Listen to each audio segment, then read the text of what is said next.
નમસ્કાર વિદ્યાર્થી મિત્રો, આજે ધોરણ 12ના સંસ્કૃત વિષયનું 2020-21ના વર્ષ માટેનાનું પ્રશ્નપત્રનું પરિણામ આ તાસમાં આપણે જોવાનું છે.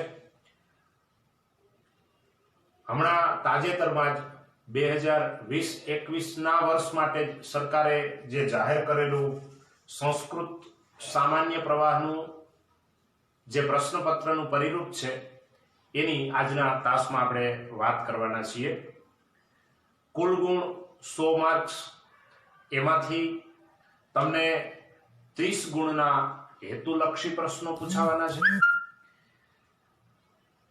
8 ટૂંક જવાબી પ્રશ્નો પૂછાવાના છે 2 માર્ક્સના, એટલે 8 દુ 16 માર્ક્સ એ થયા. ટૂંક જવાબી પ્રશ્નો એનાથી થોડાક મોટા એસે2 એ કુલ 6 પૂછાવાના છે. એક 3 ગુણના પ્રશ્નો, એટલે 6 તેરી 18 ગુણ એવા. અને એલ એ લાંબા પ્રશ્નો જે 4 ગુણના હોય છે એવા 9 પૂછાવાના છે, એટલે 9 ચોકુ 36 માર્ક. આમ કુલ મળી અને 100 ગુણનું તમારું પ્રશ્ન પેપર છે. આ 100 ગુણના પ્રશ્ન પેપરમાં કયા પાઠને કેટલો ગુણ ભારાંક આપવામાં આવેલો છે, સૌથી પહેલા એની વાત કરી અને પછી 1 થી 5 વિભાગ ની ચર્ચા કરીએ. તમારા જે પાઠ પદ્યના 1 થી 10 અને ગદ્યના 1 થી 10 એવા કુલ 20 પાઠ તમારા પાઠ્યપુસ્તકમાં આપેલા છે. એમાંથી સરકારે ચાલુ વર્ષે 3, 4, 6, 10, 13 અને 17 રદ કરેલા પાઠો છે. તમારી ભૂલ ન થાય એટલા માટે મેં જે અહીંયા લખ્યું છે એ તમને બતાવી દઉં, એટલે તમારે નોંધ કરવી હોય તો એ થઈ જાય કે 3, 4, 6, 10, 13 અને 17 એ રદ કરેલા પ્રકરણ છે, એમાંથી પૂછાવાનું નથી. આપણા જે પ્રકરણ રહ્યા એ સિવાયના એ વિભાગ પ્રમાણે કેટલા ગુણનું એમાંથી પૂછાવાનું છે એ તમે જોઈ શકો છો કે પહેલો પાઠ છે એમાંથી 8 માર્ક્સ, બીજું પદ્ય 8, પાંચમું પદ્યમાંથી 7, ત્રીજું ચોથું છે નહીં, છઠ્ઠું પણ છે નહીં, 7મું પદ્ય એમાંથી 6 ગુણ, 8મામાંથી 4, 9મામાંથી 5, 11મો ગદ્ય પાઠ એમાંથી 5 માર્ક, 12મો પાઠ એમાં 7 ગુણ, 13મો પાઠ રદ કરી નાખ્યો છે, 14મો પાઠમાંથી 2 માર્ક્સ, 15મો પાઠ 6 ગુણ, 16મો પાઠ એમાંથી 5 ગુણ, 17મો રદ કર્યો, 18માંથી 4 ગુણ, 19 અને 20, 19માંથી 4 ગુણ અને 20માંથી 5 ગુણ. આવી રીતે દરેક પાઠના ગુણભાર આપેલા છે.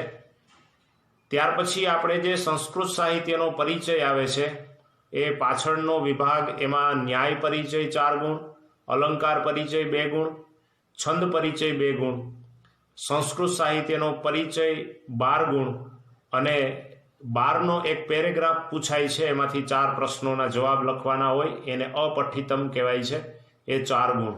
આમ મળી અને કુલ ગુણ 100 થયા. એટલે આ પ્રકારે તમારા દરેક પાઠના ગુણ આપવામાં આવેલા છે. હવે આપણે વિભાગ એ થી વાત કરવાની છે કે તમારું પ્રશ્નપત્રનું પરિરૂપ કેવા પ્રકારનું છે. અહીંયા જુઓ, વિભાગ એ, દરેક વિભાગના 20 ગુણ છે. 5 વિભાગ ABCDE, દરેકના 20 ગુણ, 20 × 5 = 100. આ પ્રકારેનું તમારું પેપર. એમાં પ્રશ્ન ક્રમાંક, પ્રશ્ન પહેલો, એમાં પ્રશ્ન પહેલો, બીજો અને ત્રીજો, આ ત્રણેયમાં પદ્યખંડોનું અનુવાદ કરો એમ પૂછાવાનું છે.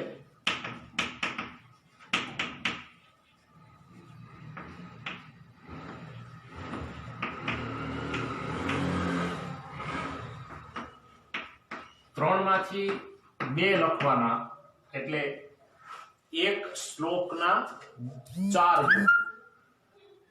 2 ના 8 ગુણ એ રીતે. આમાં પણ એક વિશેષતા છે. કઈ વિશેષતા? તો કે તમને આ પહેલો અને બીજો આ બે ક્રમ ઉપર બબે શ્લોક પૂછાશે. એ બે શ્લોકનું ભાષાંતર કરો એના 4 ગુણ હશે. એમ બીજા ક્રમ ઉપર પણ એવી જ રીતે બે શ્લોકો એનું ભાષાંતર કરવાનું, અને ત્રીજા ક્રમ ઉપર જે હશે એ 4 ચરણનો એક શ્લોક હશે. એ એક જ શ્લોક હશે, એનું ભાષાંતર કરવાનું. તમને ઈચ્છા પડે એ 3 માંથી 2 નું ભાષાંતર અહીંયા કરવાનું. એના કુલ 4 ને 4 8 ગુણ છે. એટલે પહેલો વિભાગ આપણો પદ્ય ખંડમાંથી. આપણે કયા કયા પદ્યો પૂછાવાના છે એ અહીંયા તમને કહી દઉં કે આ તૈયારી તમારે વિભાગ એની કયા પદ્યમાંથી કરવાની છે. તો કે પદ્ય 1 2 5 7 8 9 આ 6 પદ્યમાંથી આ વિભાગ એની તૈયારી કરવાની છે. હવે ચોથા ક્રમાંક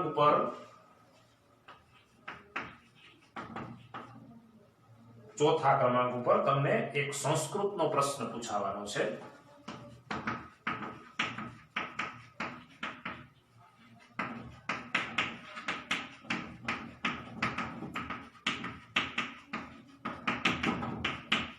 એના 2 ગુણ છે. એકના અથવામાં એક બીજો હશે. જો એક ન આવડતો હોય તો એના અથવામાં બીજો ગમે તે એક લખવાનો. એના 2 ગુણ છે. પ્રશ્ન ક્રમાંક 5 ઉપર તમને વિવરણાત્મક નોંધ પૂછાવાની છે.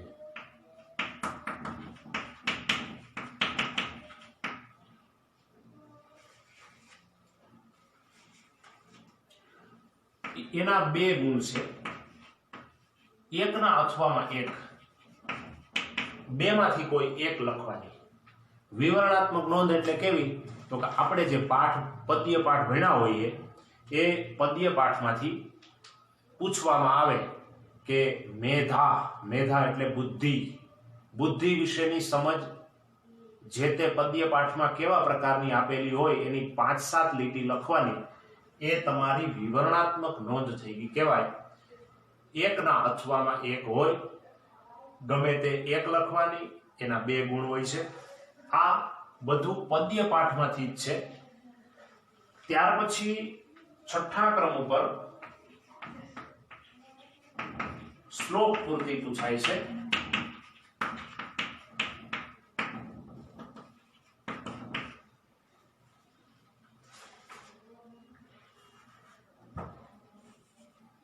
શ્લોક એકના અથવામાં એક હશે.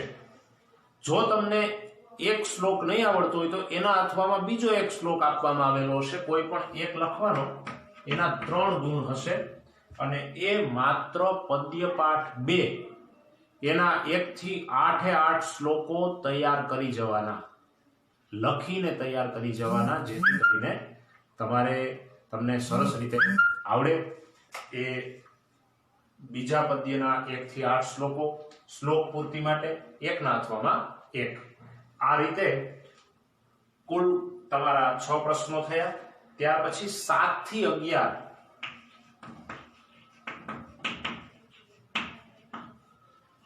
એ વૈકલ્પિક પ્રશ્નો છે.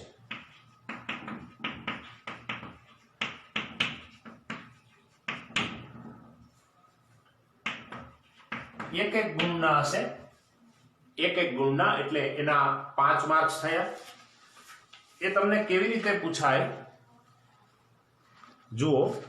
આ વૈકલ્પિક પ્રશ્નો છે એ તમને પદ્ય પાઠમાંથી એવું પૂછવામાં આવે કે માનવસ્ય મનઃ કીદૃશમ વર્તતે, શ્રેષ્ઠમ યુત પ્રતિષ્ઠિતમ, શુભમ કે અશુભમ. 1 ગુણનો આવી રીતે સાચો વિકલ્પ શોધીને જવાબ લખવાનો હોય એવા 7, 8, 9, 10 અને 11 કુલ 5 પ્રશ્નો તમને આપવામાં આવેલા છે. એનો સાચો જવાબ સીધો શોધી અને એના ક્રમ ઉપર લખાય. ABCD જે જવાબ હોય એ 7 થી 11 સુધીમાં એનો સાચો જવાબ સીધો લખવાનો હોય એટલે આપણો સમય ન બગડે. આ બધું વિભાગ A પદ્ય પાઠ 1, 2, 5, 7, 8 અને 9 આમાંથી પૂછાવાનું છે. મેં તમને અગાઉ કહ્યું એની જેમ જે આ વખતે કેટલાક પ્રકરણો રદ કરી નાખવામાં આવ્યા છે એને આપણે બહુ ધ્યાનમાં લેવાના નથી. જો શક્ય હોય તો આપણા ગ્રુપની અંદર વોટ્સએપ ગ્રુપમાં વાર્ષિક પરીક્ષાનું પ્રશ્નપત્રનું પરિરૂપ તમને શેર કર્યું છે. આની શક્ય હોય તો એક કોપી કઢાવી લેવાની, તમને ખૂબ કામ લાગશે. એના પછી વિભાગ B એમાં કેવી રીતે પૂછાવાનું છે એની વાત કરીએ.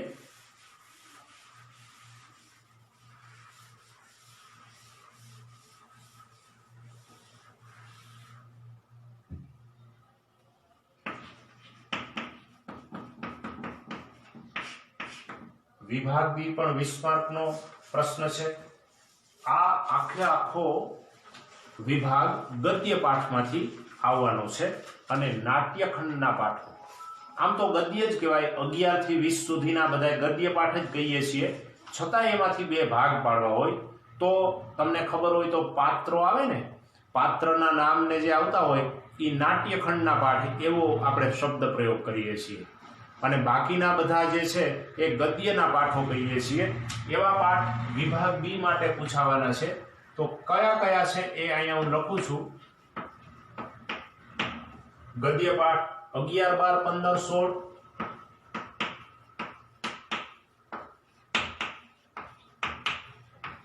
અને 19. આ 5 પાઠ એ ગદ્યના પાઠ છે અને નાટ્યના જે પાઠ છે 14, 18 ને 20.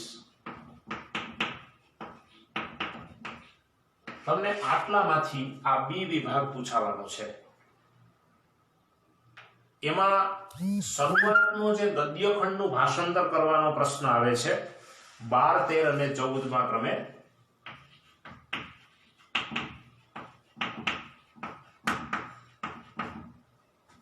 એ ગદ્યખંડનું ભાષાંતર છે. 3 માંથી કોઈ પણ 2 નું ભાષાંતર કરવાનું હોય. એક ભાષાંતર કરવાના 4 ગુણ, 4 ને 4 8 ગુણ કુલ મળીને. એક ગદ્યખંડના પેરેગ્રાફનું ભાષાંતર એના 4 ગુણ, 2 ના 8 ગુણ. 3 માંથી કોઈ પણ 2 લખવાના. એમાંથી 12મા અને 13મા ક્રમાંક ઉપર આ 5 પાઠમાંથી પૂછાશે અને 14મા ક્રમાંક ઉપર આ નાટ્ય પાઠમાં 3 માંથી કોઈ એક પાઠમાંથી પૂછાવાનું છે. આવું એટલા માટે નિશ્ચિત છે કે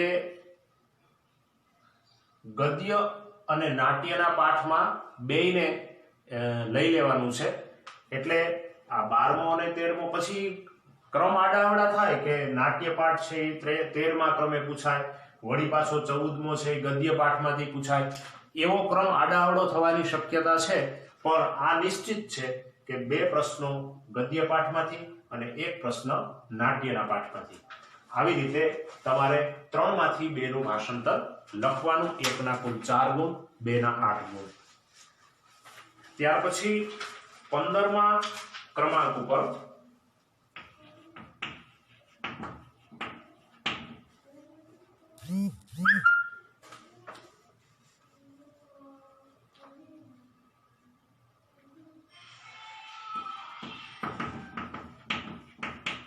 સંસ્કૃત પ્રશ્નનો ઉત્તર સંસ્કૃતમાં.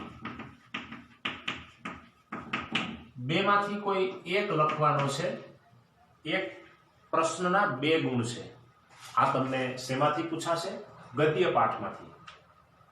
સંસ્કૃત પ્રશ્નનો ઉત્તર સંસ્કૃતમાં આપો. એક ન આવડતો હોય તો એના અથવામાં બીજો. 2 માંથી કોઈ એક લખવાનો. 1 ના 2 ગુણ છે. ત્યાર પછી વિવરણાત્મક નોંધ આવે છે, એ પણ ગદ્ય પાઠમાંથી આવે છે। જેમ એ વિભાગમાં હમણાં આપણે વિવરણાત્મક નોંધની ચર્ચા કરી હતી, એવી જ રીતે વિભાગ બી માં વિવરણાત્મક નોંધ પૂછાય છે, એ ગદ્ય પાઠની પૂછાય છે।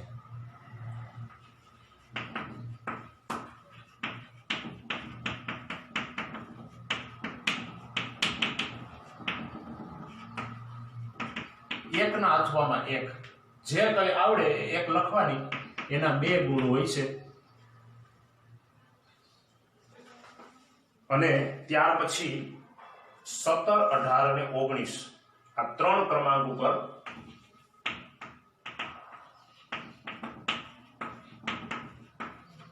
ત્રણ વૈકલ્પિક પ્રશ્નો પૂછાય છે, એ ગદ્ય પાઠમાંથી હોય છે। વૈકલ્પિક પ્રશ્નો એટલે કેવા?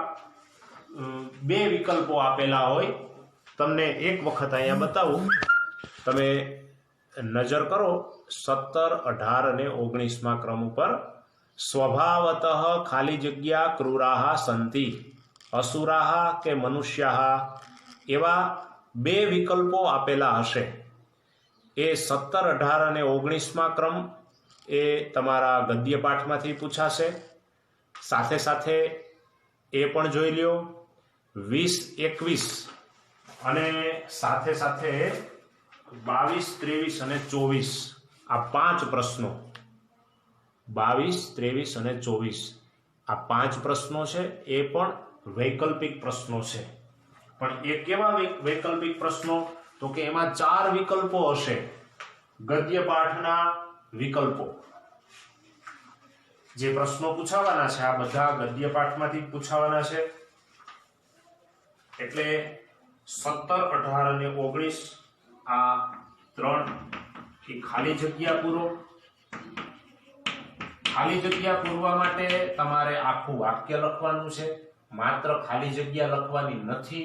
એ બરાબર ધ્યાન રાખજો। 17, 18 અને 19મો ક્રમાંક, એક ગુણની એક ખાલી જગ્યા, કુલ ખાલી જગ્યા 3, ફરજિયાત 3 છે, એક ગુણ એટલે કુલ ગુણ 3। ત્યાર પછી મેં હમણાં તમને એક સાથે બતાવ્યા વિકલ્પો, એ 20 થી માંડી અને 24 સુધી કુલ કેટલા થયા? 5। એ 5 વૈકલ્પિક પ્રશ્નો છે, 4 ઓપ્શન હોય, એના સીધા જવાબ લખો તો હાલે એવા વૈકલ્પિક પ્રશ્નો ગદ્યખંડના પાઠોમાંથી આવવાના છે। એ કુલ ગુણ 5 છે। તમે જુઓ 5 ને 3 8 ને 2 10, 12 ને 8 20, એટલે વિભાગ બી આવી રીતે 20 ગુણનો થઈ ગયો। એટલે આ પ્રમાણે આપણો વિભાગ બી પૂછાવાનો છે। ત્યાર પછી વિભાગ સી ની વાત કરીએ।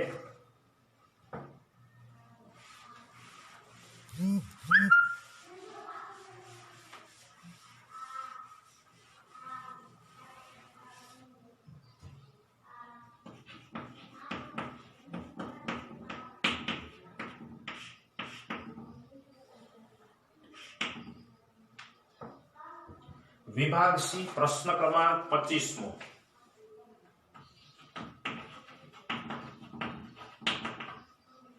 એમાં તમને એક પાઠ્યપુસ્તકની બહારનો એક પેરેગ્રાફ પૂછાવાનો છે। એને આપણે અપઠિત એવું હમણાં ભણ્યા હતા કે તમને જે કુલ ગુણ ભારાંક આપેલો છે આખા પાઠ્યપુસ્તકમાંથી, એમાં છેલ્લું જે અપઠિતમ હતું એ બહારનો પેરેગ્રાફ હોય, અઘરો નથી હોતો, સાવ સરળ હોય। એમાંથી કુલ 4 પ્રશ્નો પૂછાય।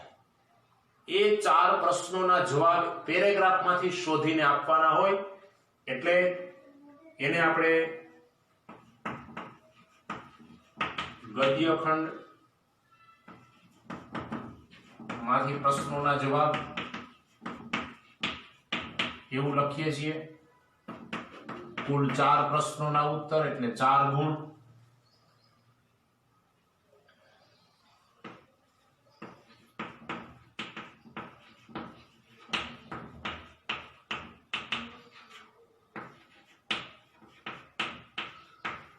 એ પાઠ્યપુસ્તકની બહારથી પૂછાય છે, એટલે તમને પાકો ખ્યાલ આવે।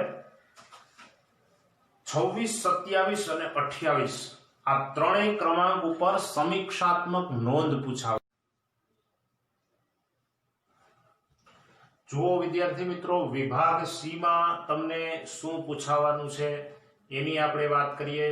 વિભાગ સી પણ 20 ગુણનો પૂછાવાનો છે.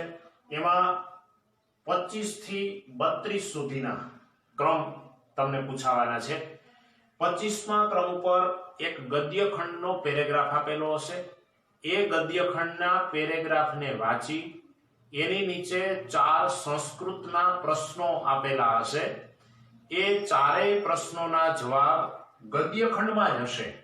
એમાંથી શોધી અને ચારેયના સાચા જવાબ લખવાના છે. એક પ્રશ્નનો ગુણ એક સાચા જવાબનો, એટલે કુલ 4 ગુણ.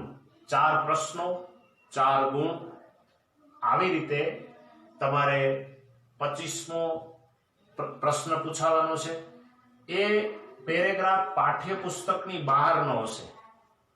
એકદમ સરળ જ હોય, કોઈ દિવસ અઘરો પૂછાયો નથી અત્યાર સુધીના વર્ષોમાં. ક્યારેય એકદમ સરળ એવું ગદ્યખંડનું એક પેરેગ્રાફ હોય, એમાંથી 4 જવાબો લખવાના હોય. 26મો 27મો અને 28મો પ્રશ્ન ક્રમાંક તમારી સમીક્ષાત્મક નોંધ માટે પૂછાય છે. કુલ મળીને 3 સમીક્ષાત્મક નોંધ હોય, એમાંથી કોઈ પણ 2 લખવાની. એક સમીક્ષાત્મક નોંધના 3 ગુણ, 2 ના 6 ગુણ. આવી રીતે આ વખતેના માળખું છે, એમાં સમીક્ષાત્મક નોંધ આવી રીતે છે. આગળના વર્ષોમાં 1 ના અથવામાં 1 એવી રીતે કુલ 2 નોંધ લખવાની રહેતી હતી. આ વખતે થોડું અલગ આમાં સમીક્ષાત્મક નોંધ માટેનું પરિરૂપ આવ્યું છે. એવી રીતે 29, 30 અને 31મા પ્રશ્ન ક્રમાંક ઉપર સંદર્ભ નોંધ પૂછાવાની છે. આની જેમ જ 3 માંથી 2, 1 ના 3 ગુણ, 2 ના 6 ગુણ. સંદર્ભ નોંધ એટલે એવા પ્રકારે કે એ તમારા ગદ્ય અને પદ્ય,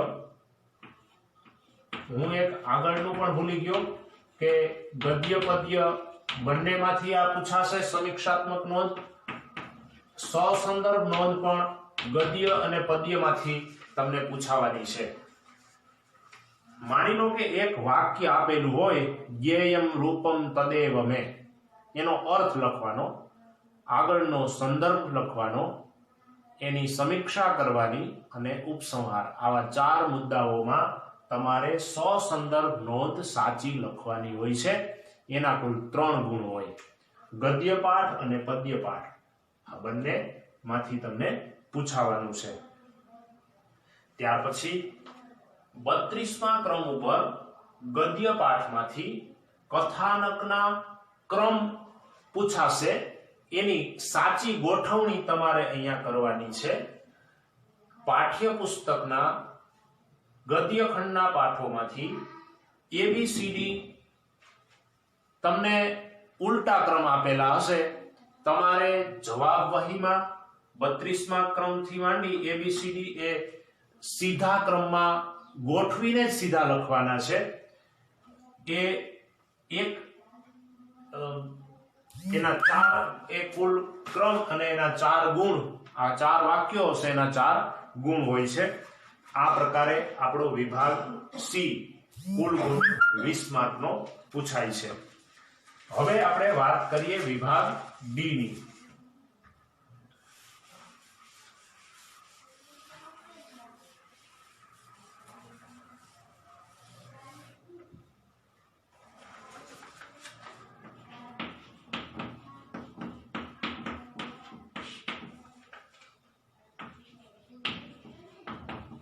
પ્રશ્ન ક્રમાંક 33.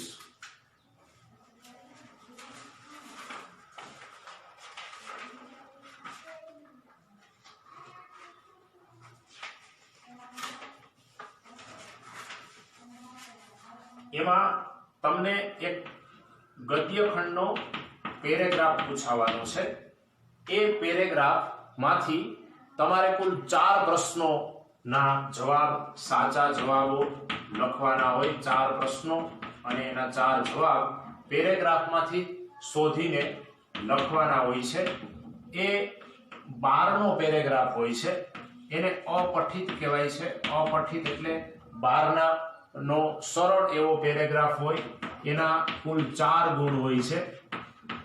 એક સુધારો કરજો, વિભાગ સી નો જે 25મો ક્રમાંક હતો એમાં જે ગદ્યખંડનો પેરેગ્રાફ પૂછાય છે એ તમારા ગદ્યખંડના પાઠોમાંથી જ હોય છે, અને વિભાગ ડી નો 33મો પ્રશ્ન જે તમને ગદ્યનો પેરેગ્રાફ પૂછાય એ 12નો પેરેગ્રાફ હોય છે. આટલો એક સુધારો કરજો, મારી થોડી ભૂલ થઈ બોલવામાં. એટલે એને અપઠિત કહેવાય છે. એવા 4 પ્રશ્નોના જવાબ એમાંથી પેરેગ્રાફમાંથી શોધીને લખવાના હોય છે. ત્યાર પછી પ્રશ્ન 34, 35 અને 36.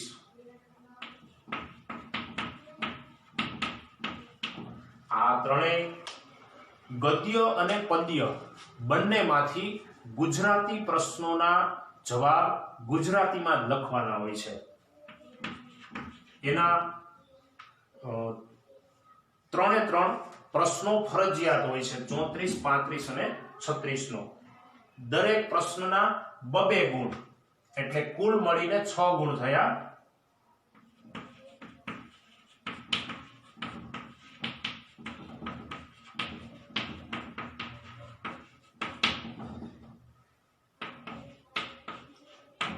બબે ગુણનો એક પ્રશ્ન, 2 ને 2 4 ને 2 6 ગુણ, કુલ 3 પ્રશ્નો. ગુજરાતી પ્રશ્નોના ઉત્તર ગુજરાતીમાં આપો. એના પછી પ્રશ્ન ક્રમાંક 37 એ તમને અર્થ વિસ્તારનો છે.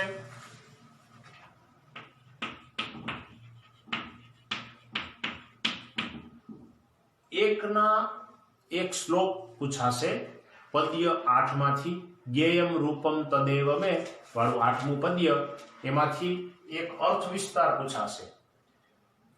એક ન લખવો હોય તો એના અથવામાં બીજો પૂછાશે. એનો અર્થ અને અર્થ વિસ્તાર લખવાના કુલ ગુણ તમને 3 હોય છે. 3 ગુણનો એ અર્થ વિસ્તાર પૂછાય છે પદ્ય 8 માંથી. આ બરાબર ધ્યાન રાખજો. શ્લોકનો સાચો અર્થ લખવાના 1.5 ગુણ અને બીજા 1.5 ગુણ અર્થ વિસ્તાર લખવાના, આમ મળીને 3 ગુણનો આ પ્રશ્ન હોય. એ બરાબર ધ્યાનમાં રાખજો.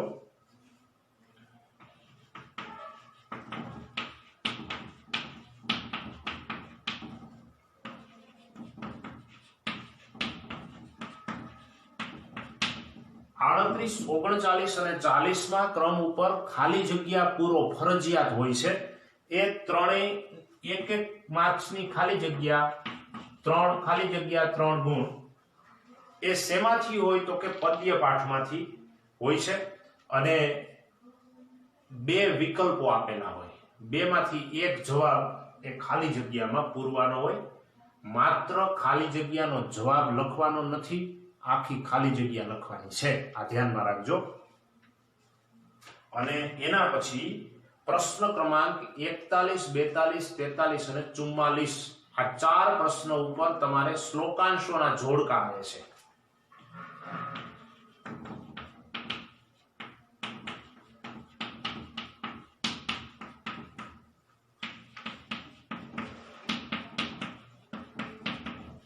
સાચા બી વિભાગ માંથી શોધી અને સીધી તમારી ઉત્તર વહીમાં એ સામસામા લખવાના.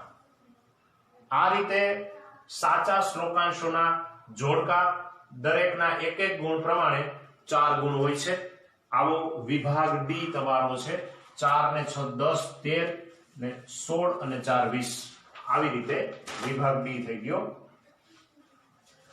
એટલે ફરીથી એક વખત તમને કહી દઉં, આ આખો વિભાગ કેમાંથી છે તો કે જો આ ત્રણેય પદ્યમાંથી થયા. ગુજરાતી પ્રશ્નોના ઉત્તર ગુજરાતીમાં આપો. આ તમને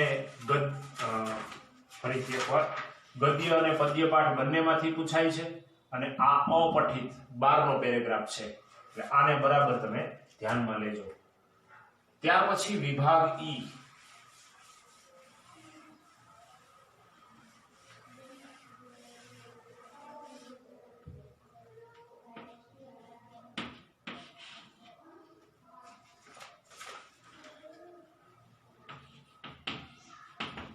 પ્રશ્ન 45, 46 અને 47 આ 3 ક્રમાંક ઉપર તમને પરિચયાત્મક નોંધ પૂછાવાની છે. 3 માંથી 2 લખવાની, 1 ના 3 ગુણ, 2 ના 6 ગુણ સંસ્કૃત સાહિત્યના પરિચયમાંથી પૂછાવાની છે. એમાં 2 કૃતિ પૂછાય અને 1 કર્તા પૂછાય. કૃતિ કોને કહેવાય તો કે મૃચ્છકટિકમ, હિતોપદેશ, ત્યાર પછી દૂધ ઘટોત્કચમ, આવી બધી કૃતિ કહેવાય. અને એના કર્તા પૂછાય અને કા મહાભારત અને રામાયણ, વેદ પરિચય, આ બધું કર્તામાં આવે એ પૂછાય. એટલે 3 માંથી 2 લખવાની તમારે.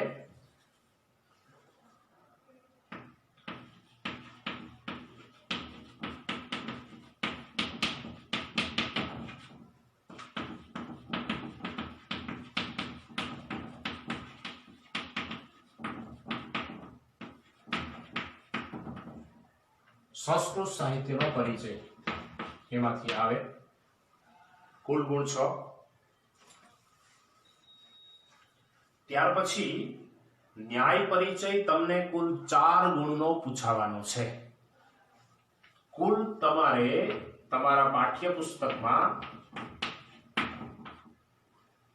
1 થી 10 ન્યાય આપેલા છે. એ 10 ન્યાયની તૈયારી કરો એટલે 1 ના અથવામાં 1 ન્યાય પૂછાશે. 48મા ક્રમાંક ઉપર 1 ના અથવામાં બીજો ન્યાય, એના કુલ 2 ગુણ હોય છે. અને ત્યાર પછી 49 અને 50મા ક્રમ ઉપર ન્યાય પરિચયનો પ્રશ્ન હોય છે.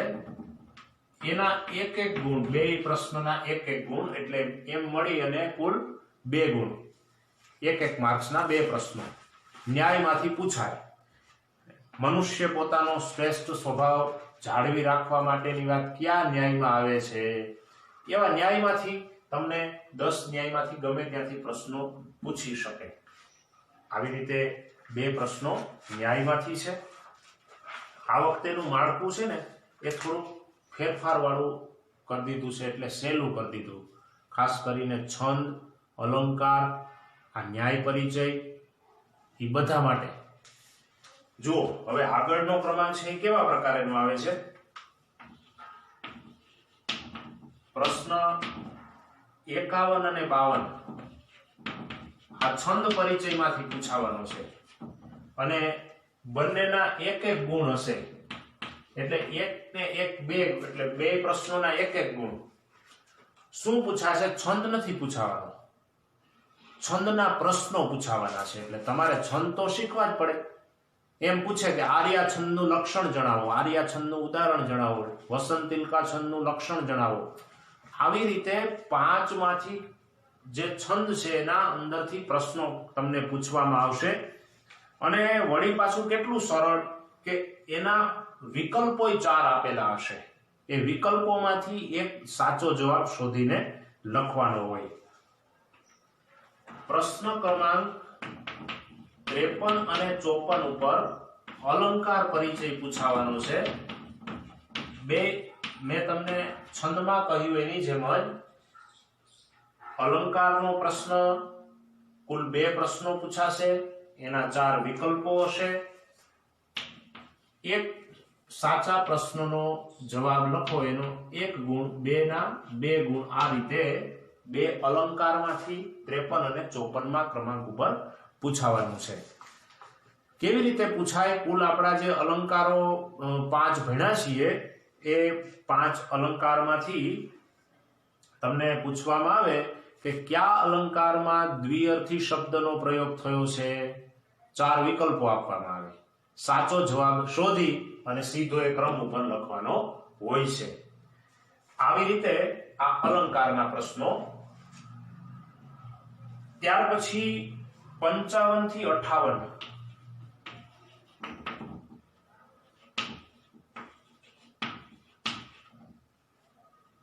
આયુર્વેદ શાસ્ત્રનો પરિચય.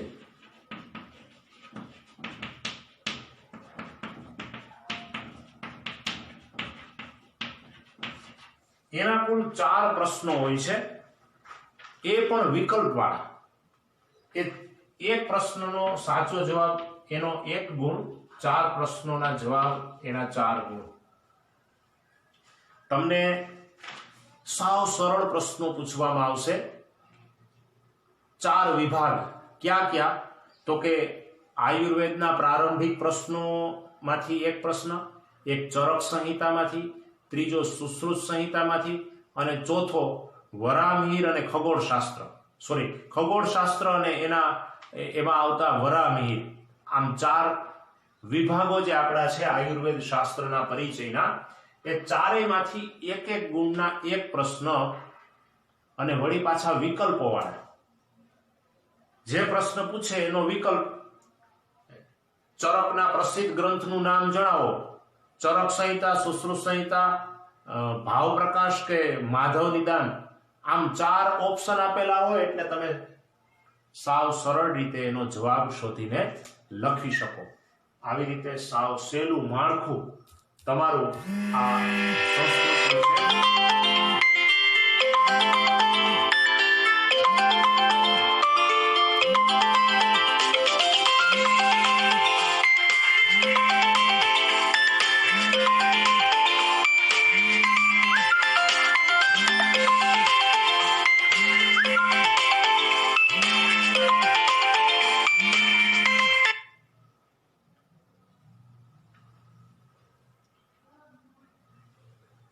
વિદ્યાર્થી મિત્રો, આ પ્રમાણેનું તમારું એકદમ સરળ એવું આ માળખું આપેલું છે.